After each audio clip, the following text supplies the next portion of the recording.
Welcome to Food Friends, a podcast inspiring home cooks to try new dishes in the kitchen by sharing trusted recipes, tips, and friendship. Hi, I'm Sonia. And I'm Carrie. We met in Los Angeles over 15 years ago as personal chefs and haven't stopped talking about food since. We're so glad you're here. Hi, Sonia. Hi, Carrie.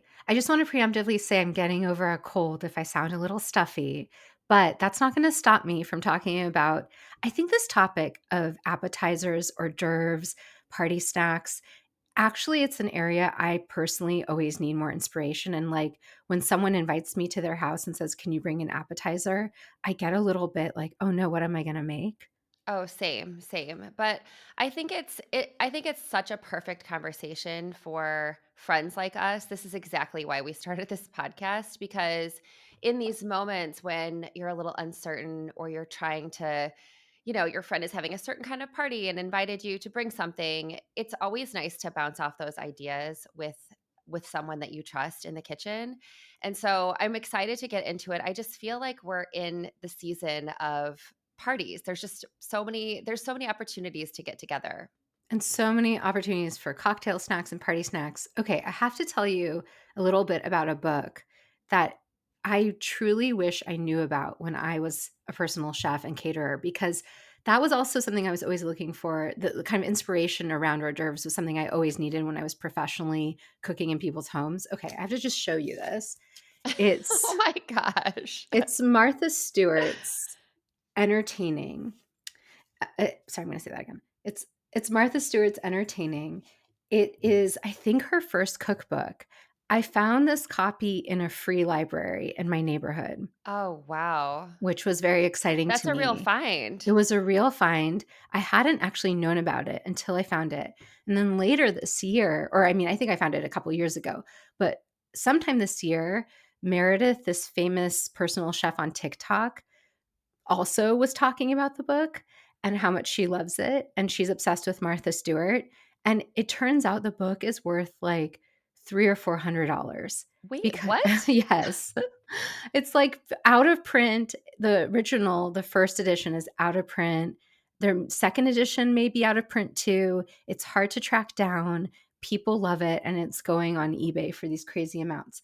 But I have to tell you, there's part of what makes it so unique is every section is a different kind of party and for huge amounts of people. So she's like, cocktail party for 50, buffet spread for 200. What? Like, oh yeah, the sections are wild. I'm like, who would buy this cookbook? It's like the only people who would need this cookbook are caterers and personal chefs in theory, because the In theory, amounts. but there are home cooks that host that many people at their house, that's for sure. Or you can pare down the recipes. So there was like Yeah. 2 that immediately stood out to me when I was re-looking at it for this episode, that I was like, "Okay, I'm not making this for 150 people like she suggests, but I could easily make this for 20 or even 10." So there was one recipe for blanched snow peas stuffed with Boursin cheese, Oh, wow. I love a Boursin cheese. I think it's right? it's such a low lift with, like, a lot of flavor. It has so much flavor. I'm really Yes. pro Boursin cheese. And the idea of these, it's a little fussy because it's Martha. You got to like get into Martha's world. But it's not hard to blanch vegetables. Just throw them into boiling salted water. You cook them for 1 minute, 2 tops, take them out. I guess with the snow peas, you have to open every single one and stuff it with a little cheese. But I think that would be so fun. And you could put that in your fridge and make it ahead of time. And how delightful would it be to have little stuffed snow peas on a platter? It's like a little boat of cheese. I think it's really smart. And then there was another very, very simple one, truly simple, where she just took sour cream and added one of my favorite herbs. As you know, she added tarragon, tremendous amount of fresh tarragon to sour cream. And then she serves that with a platter of green crudité or even some blanched green vegetables like asparagus or snow peas, but any kind of like green array with this sort of like herbaceous sour cream dip. I thought that was really clever and smart too. It's clever and smart, but it's also just veggies and ranch. Like, that's essentially what it is. Yeah.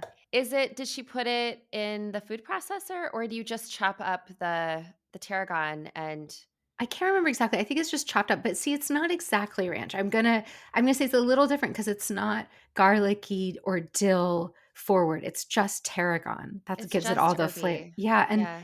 a friend of mine, Adelaide, who's an incredible home cook, she was the one who made me really fall in love with tarragon because she was using this kind of a similar recipe, but I think it came from Ottolenghi on a crudité platter. She had this creamy dip that was loaded with tarragon, and I ate it and I was like, "What is this?" And she goes, "It's tarragon." And I'm like, I've been forever changed from that moment. So that's why I loved seeing it in this book.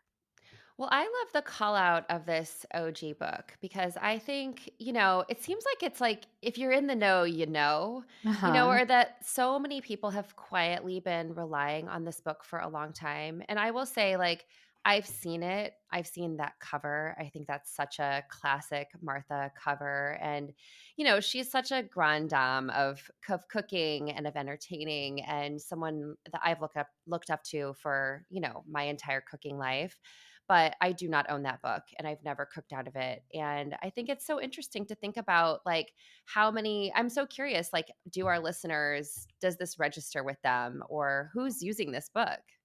Well, I have a feeling many people. So, to steer away from Martha style recipes, although maybe actually Martha does have some easy recipes, do you have like an easy go to holiday cocktail party snack? I do. I have a really fun one that I think you might be surprised that I'm pitching this one. But one of my favorite party snacks that I like to do, that either at my house or if I'm going to someone else's house, is potato chips and caviar with a little bit of sour cream or creme fraiche. It's so, so, so simple. And you can really almost just run through the grocery store. If you have a good gourmet store that you can source caviar at, you can kind of run through the grocery store and get some chips and run by your fishmonger and get a little bit of caviar. And, the world is your oyster. If you are a person that really likes fancy caviar, go for it. I always buy kind of like the basic, a basic caviar. And even if you're not doing caviar, you could do like a salmon roe, which I think a lot of nice grocery stores are carrying these days. I have only ever served salmon roe. I have never ever served caviar at any party. I don't ever buy caviar. I've certainly had it and encountered it. So I never think of this kind of class. This is a classic. This is actually a Martha Stewart kind of appetizer. But for someone like me who's never ever buying caviar, what amount are you buying it in? And are you just saying to the person, "Hey, can you give me your most basic caviar?" Yeah, I mean, usually, the place that I usually buy it is near in my neighborhood. There's a gourmet market, and they also have a fishmonger. And so, there are definitely even stores in Los Angeles that is like a caviar store. I'm never going to a place like that, or I. It's not that I have anything against it. It's just like if I'm doing something like this, I'm just buying like a basic small tin. It's a little bit because what it is it's just a little spoonful. You're not adding, and you have a potato chip, which is essentially a bite or maybe a bite and a half, and you put a little bit of dollop of cream on it, creme fraiche or sour cream, and then just a little dollop of the caviar, and it's this nice briny salty bite with a really crunchy chip. And I do want to say I have a strong opinion, you'll be surprised obviously, about the potato chips to use. And I really think a ruffle here is important, like a wavy chip that's not like those really, really thin, crispy chips, but it has a bite to it, right? It has like texture. And the one that I've actually found a lot are the Kettle brand chips, and they have one called Crinkle Cut. And one of the flavors that they have is it's a salt and freshly ground pepper. And I actually love that one because that little bit of heat actually tempers the sweetness of the dairy. And so it's kind of like the perfect bite, honestly. Yeah, I think even the classic, honestly, Ruffles potato chip, when I've Yes. encountered that in the world, the Kettle Brown is certainly thicker, and I love that intensity of that pepper flavor. But I think a classic, even Ruffles potato chip at a party is so nice, especially if you have any kind of onion dip or ranch dip. It's such a perfect pairing. You can never go wrong. I completely agree with you. And I'll just say one more thing about the amount of caviar to buy too, because if you think about this, like how many potato chips with sour cream and caviar are you really eating? Like maybe two, maybe 3. And, so you really don't again, you just don't need a lot, but it's one of those things that if you show up at someone's house with like a little tin of caviar, that's a nice thing to do, and it's also this nice thing to offer at your house. And I will say, did you ever see the movie You've Got Mail? Yes, I know it by heart. I've probably seen it, I'm not kidding, 25 times. And you're gonna talk about that famous scene where Tom Hanks is just scooping caviar onto his plate. It's a crazy amount of caviar. And she is horrified. Meg Ryan is horrified that he's basically taking the entire caviar garnish and he's just piling it onto his plate so he can have it for himself. And so this is not that kind of situation, but it just when I was thinking about pitching this idea to you, it reminded me of how much I love that movie. Sonia, I would love to know if you have like an easy appetizer that's something that's really go to for you. Yeah, and I wanna talk about an ingredient that I've mentioned before, but I realized I mentioned the way I was taught to say it, which is endive, which most people say endive. But I had a stepmother who spent a lot of time in France and only ever called it endive, and she was the person who introduced me to the ingredient. So that's got lodged into my head. So endive, which is how most Americans say it, is that sort of like really boat-like, either reddish purple or pale green colored lettuce. It looks like a tiny little lettuce or a tiny little cabbage. It comes in 3 packs at Trader Joe's, but you can often find it in every other grocery store, just where the lettuces are. A lot of people find it a little bitter, but I think if you get a really good, fresh, beautiful endive, especially at a farmer's market, if you see it, it doesn't tend to be that bitter. So I love old school, almost like 70s vintagey kind of hors d'oeuvres. I think at the holidays, they bring so much joy to go back to something so classic. So I really love an endive boat with a little bit of very good blue cheese, like a Roquefort or even a Cambozola is a great cheese here, or whatever cheese you like. If you don't like funky cheeses, you could do like a brie or something milder, goat cheese. And then I love a thin slice of pear, a drizzle of honey, a sprinkle of thyme, or you don't even have to go that far. It could just be cheese and a little bit of pear or apple or half a grape. And they're so cute in their green and their purpley reddish color. They're so crunchy, and that cheese really mellows out any of the bitterness that there might be. And it feels also light. Like I'm always thinking, how can you have an appetizer that doesn't make you feel totally heavy, especially if maybe you're serving something afterwards? So it is one of my go-to classics. So I'm curious though, are you assembling like a whole platter of these and then do you do that kind of right before your guests arrive or are you kind of sticking this into your fridge for an hour or two?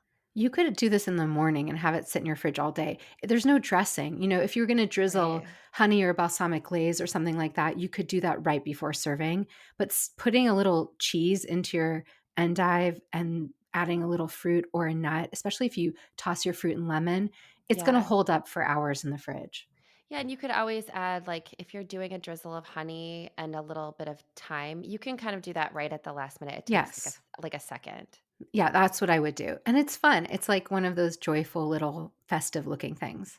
Yeah, it's like now I know why these snow peas stuffed with boursin are really calling to you from Martha's book because it's a real similar vibe too. I love a vegetable stuffed with something, I guess. Carrie, do you have another easy go-to hors d'oeuvre? I do, I do. It's basically a mix. It's olives and almonds roasted with garlic, lemon, and herbs. And you can serve it warm or you can leave it at room temperature. But it's a recipe I discovered when I was a young personal chef, and it comes from the Santa Monica Farmers Market Cookbook. And what I love about it is that really it's a cookbook that really celebrates, the kind of, farmers that we have in California and it is also really hyper seasonal, but you can also make this with grocery store ingredients and it'll still taste absolutely delicious. So, what she recommends is either green or black olives, but you could also do a mix. And there's one little tip that I think is worth adding, which is that if your olives are in brine, you can soak them to sort of pull a little bit of the salt out of them. Mm. And then you mix those with whole almonds and a few slivers of garlic and rosemary sprigs and thyme sprigs and bay leaves, like a lot of bay leaves, like 8 bay leaves. And then you place all these on a baking sheet She recommends that you zest a lemon into long strips, allowing the olives to receive the lemon oils that spray as you work. It's almost like a meditation. And then you toss that whole mixture in olive oil and salt. And then she recommends like a smoky pepper. She lists ají molido, which is a pepper from Argentina that I've never used before. But she also recommends like a smoked Spanish paprika, like a pimenton de la Vera, or just a Hungarian paprika, just something to add a little bit of smokiness. And then you just roast this in the oven for 20 minutes. You can stir halfway through. And then when it comes out, you just let it rest for like 20 minutes and then you transfer it into a bowl. And what I love about it is that it adds this incredible warmth and smell to your house and to your kitchen. So, I generally will assemble this and then pop it in the oven maybe 10 minutes before people are going to arrive or 20 minutes before people are going to arrive, and then the whole house smells like this. It's so nice. It reminds me of just classic, like, warmed olive marinades. Like, there's all those recipes, like, add a little lemon zest and garlic and herbs to your pre-store-bought olives, put them in a pan. But what I love about this recipe, I've never thought to do it in the oven. I feel like that makes it so smart and easy. You don't have to watch it. And to combine the olives and the almonds together and roast them must really enhance their toastiness and their flavor. And I love this cookbook. I own this cookbook too. Amelia Saltzman, the author of that cookbook, she also wrote an incredible book called The Seasonal Jewish Kitchen. I think it's Seasonal Jewish Kitchen. And it's one of my favorite Jewish cookbooks of all time. I'll link both the cookbooks in the show notes because they're so beautiful. Well, I love this recipe. I've made it for many clients, but I find that now when I'm just hosting at my house, like this is one of those like brilliantly simple recipes. And it's funny now that you've gifted me those really beautiful Great Jones baking sheets. It's like if I just make like a double batch, I just serve it on the baking sheet and it's so pretty. Oh, yeah, colorful baking sheet with all those beautiful olives and nuts. That's gorgeous.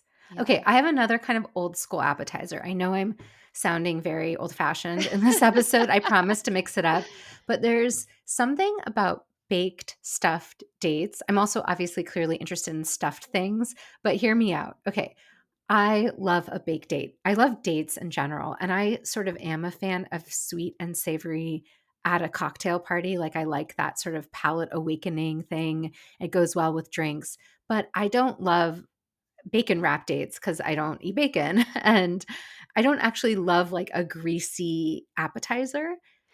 Yeah, I find them to be too heavy, honestly. I think the idea of them is brilliant. It's like salty, smoky, rich, with this like jammy date. But I always find that like I can't really eat the whole one. And a date is not that big. And so it just seems like I love that you're going to offer something like slightly different than this.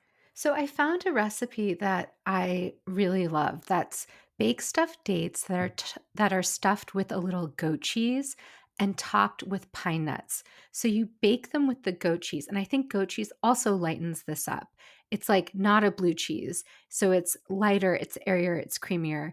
The dates get all caramelized and they get very soft and buttery. My date tip, especially if you don't get to buy them from the farmer's market in LA like you do, is Costco actually has really good organic medjool dates. You do have to sort of glance in the box and look and see if they're all shiny and plump because sometimes some batches are drier. I've already told you this before. I'm always like the weirdo looking at my box of dates as I'm buying them. But those beautiful, juicy medjool dates, stuffed with a little goat cheese, you bake it out of the oven, you top them with the toasted pine nuts, and the pine nut, I feel, is like what makes this festive. Oh, wow. I love that. That's so simple. And you could do all that prep ahead of time. You could get your dates out and stuff them with the goat cheese and sort of have them on a little tray and then heat them up and then assemble them right before you serve them. Like that's a really great. I love that you're offering the tip about, for anyone who's buying their dates at the grocery store or at Costco, like looking for the package that has the plumpest dates. It's smart though. You don't always think about it that way. Yeah, picking out your dates can be really important. Okay, but Carrie, I have to talk a little bit about some of the appetizers I make that take a little bit more forethought, a little bit more planning, but are still easy. I do think, during the holiday season, I love making stuff days ahead of time. so that it can just be ready to go when I am hosting or when I'm going to someone's house. And one of my favorite holiday time or festive time dishes is homemade beet cured gravlax. Oh, And wow. I never even thought about doing this. serving them on those little, those European pumpkin, not pumpkin, pumpernickel, those, like, very seedy, rich breads that are almost borderline a cracker? Like, I like to get those and slice them very, very thin and toast them, which you can toast ahead of time to turn them into almost little crackers, and then top them with gravlax. If you want, you can do cream cheese or creme fraiche, but even just gravlax and the sort of pumpernickel or seedy bread works really well. But I wanna demystify it because I think people sometimes are scared about curing raw fish at home. I'm scared of carrying raw fish at home, so I'd love to know how to demystify this for sure. It's a centuries-old tradition. It's something people who have been doing forever and ever, so it's actually quite safe and easy. It's not like eating raw fish because you truly are curing it and the salt actually cooks the fish. That's part of what makes it safe. So you wanna get a good piece of salmon, a good quality fillet. Wild is really good here, and you also want it to be thick. It's important. This recipe doesn't work if it's one of those very flat, thin fillets because then it gets just too salty and dense. But I'd say around like no more than an inch and a half, but around 1 inch is good. 1 inch to 1 inch and a half, no half-inch pieces. And you're making a mixture, and I have the recipe in my cookbook and I'll also link it. But you make a mixture of salt and sugar and often dill and pepper, and then you also grate some beets. Like you take just regular old red beets, you grate them and you just set them aside. And then you coat your salmon in the salt and sugar mixture, like heavily. And you're like, wow, that's a lot of salt and sugar. But that's why you want this thick fillet because it's going to start penetrating the whole fillet and soaking into it. Then you take that seasoned salmon and you put it on a bed of those grated beets, like flesh side down. So you want The the skin side is s up. the skin side is up, and then you can Yeah. add more beets to the skin side, or you can remove the skin. I mean, I just usually keep the skin on because it helps with slicing and it is a pain to take off. So and then you add dill as well, like, to that either to the beets or on top or mixed around. You don't have to be too precious, it's gonna infuse. And then you wrap it tightly in Saran wrap, plastic wrap, and you put that on a in a baking dish or something that can catch any liquid because it will start to release liquid in your fridge sometimes. Not a ton, it depends on the fish. And then you can, like, weigh it down, like, put, like, another sheet pan on top and put, like, a can on top, but it works even if you don't weigh it down, and you let that cure in the fridge. I think it only takes, like, 3 days. I have to check my own recipe, but it's not a long time. It's, like, 2 or 3 days, and you check on it once a day. You flip it over to the other side, and you drain any liquid if there is some, and then you just keep letting it go until the 3rd day. You unwrap it and you slice it and serve it. And you can freeze it. You can use it within a few days. It lasts for usually up to 4 or 5 days in the fridge, but in the freezer, it can last for months. I mean, I think this is such an impressive suggestion because if you invite people over and you're like, "And guess what I did? I cured salmon for you." Like that's I mean, this is so what do the beets add like a beautiful color or Oh, what are thank the you for what's I'm asking so that. I'm curious. so glad you asked that because I didn't even think to mention it. Yes, it makes this ombre color. It starts to Oh dye the fish, which is gosh. also why you want it thick, because if it's too thin, the whole fish just ends up purple, which is weird. But if you have a thicker fit piece of fish, then the top is this like burgundy red, and then it ombres down to sort of like the natural salmon color. And it's so pretty. And if you don't like beets or don't want to do this step, you can still cure your gravlax without beets. It just won't turn color. Wow, this is it's so impressive and I think I think around the holidays, this is the time of year when people are thinking about making things that are special and this is something that's like a memorable dish.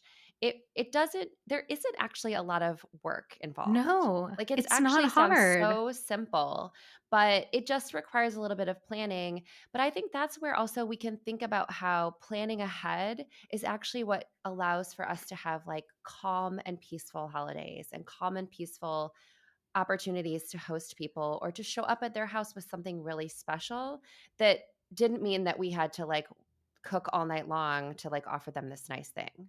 It's so true, and also, just before I forget, the gravlax is also delicious on a latke, and around the holidays, I love to throw a Hanukkah party with latkes everywhere and different kinds of fish to top it with, so a little gravlax on a potato pancake is heaven. I think that sounds, I mean, absolutely brilliant. I'm going to try that this year for sure. Do you have a make-ahead appetizer? I do have a makeup head appetizer, and I think, what I really love to do is, I like love toasted bread. I love a crostini.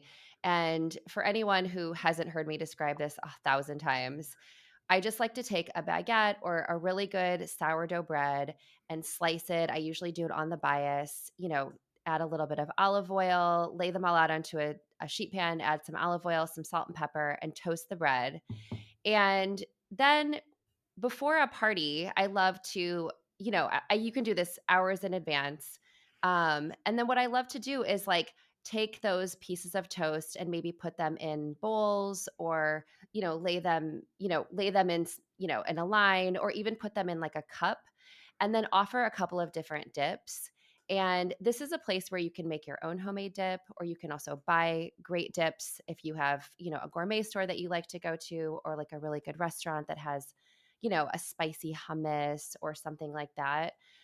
There's a dip that I really like to make. It's a spicy squash puree with shaved Parmesan, and it's really simple. You just roast a sugar pumpkin, or this is where you can like really get fancy with your pumpkins or your kabocha squashes, or you can just do something basic like a butternut squash. And you roast that and you cook it with a little bit of onion and garlic, and you add a little bit of apple cider vinegar. It's actually very similar to that squash toast that we've talked about. And but what's great about this is you puree it, so it really looks like a hummus, but there are no beans in it, and it spreads really beautifully on a crostini, and it sits out beautifully. We'll definitely link the recipe in the show notes. It reminds me of this butternut squash hummus in one of Ottolenghi's books. I think it's in Plenty or Plenty More. It's that classic recipe, and it is a hummus. Yours isn't. Yours is saying, like, roast your squash and then combine it in a pan with caramelized onion and other flavors, and that's a spread all on its own. And I love that because it can be vegan, it can be dairy-free, it can be bean-free. It's a kind of very friendly sort of dip. But he has this beautiful butternut squash that you just roast and then you combine with like canned chickpeas or cooked chickpeas. And then you puree it in the food processor and drizzle it with pomegranate molasses. And it is another very like fun end of year kind of dip. But the idea of like a spread of crostinis and dips, it is a classic appetizer. And it's one that really is make ahead because you can buy a variety of cool dips and ingredients, and then you could make one dip or one ingredient, and you can do that combination that Ina's always recommending, Ina Garten, which is store bought is fine, but with a combination of things that you have made and prepared. So it makes me think of this appetizer that you and I have made together, or I've made for you, that again is from another queen in the kitchen, Deb Perlman of Smitten Kitchen. She introduced me to the idea of a tarte au soleil, which is this stunning puff pastry appetizer. And she has a very specific recipe. I don't think it was originally hers. I think it was adapted from somewhere else. But you take store-bought stuffed pastry, you take a sheet of it, and then you spread it with an olive tapenade. She has this recipe where you take like a jar of olives, a jar of sun-dried tomatoes, and some garlic, and you blitz that together. And that on its own is a beautiful dip, by the way. But then you take that mixture and you spread it onto the store-bought puff pastry. Then you put another piece of puff pastry on top, and then she instructs you how to cut it up into certain lines. So you have like a circle in the center, and then you have like almost like a sun rays strips that you're cutting out from the circle. That's why it's called tarte au soleil, because it's soleil means sun in French. You take those strips and you twist them. Some people do a similar sort of appetizer and make it into the shape of a Christmas tree. Like, I've seen you've those seen too. those? It's the Yes, same idea. It's like yes. you're cutting strips in puff pastry and you're twisting them. And if you look at the recipe, you'll see the visuals for this. It will make more sense. But it's one of those things that's stunning. It looks like you spent hours on it. It's so exciting to pull out of the oven, right? Because all these twists become so golden brown and flaky. And, I think you put like an egg wash and some sesame seeds on top. And you can make that in the beginning of the day and then serve it. I like to serve it with a little bit of tzatziki or some kind of creamy dip. But you can even serve this all on its own, and it's so gorgeous and stunning. It's one of those real, like, as the British baking show would say, it's a showstopper.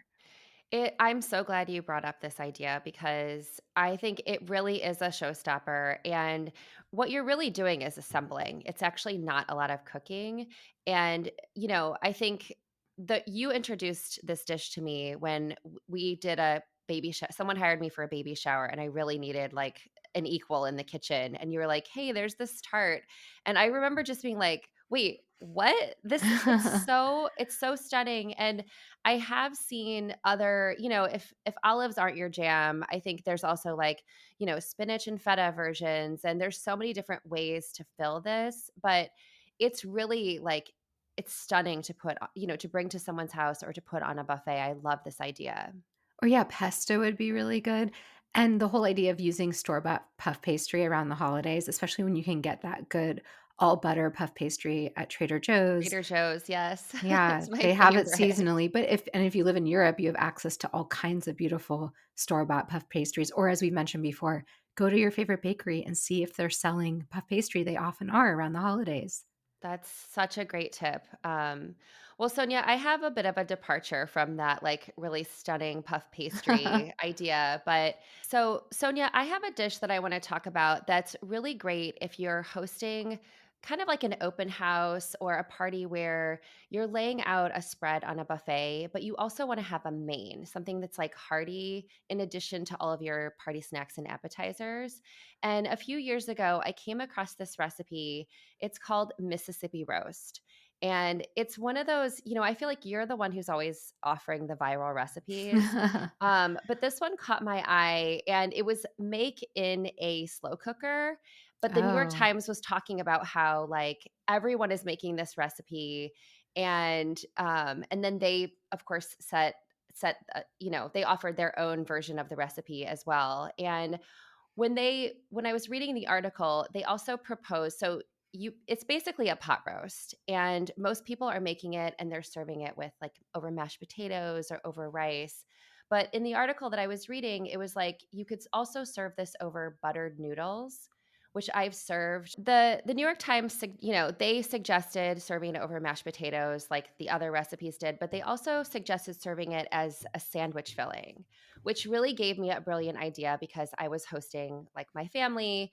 And so I followed their recipe, which is, you take a cheaper cut of meat, like a chuck roast or a top round.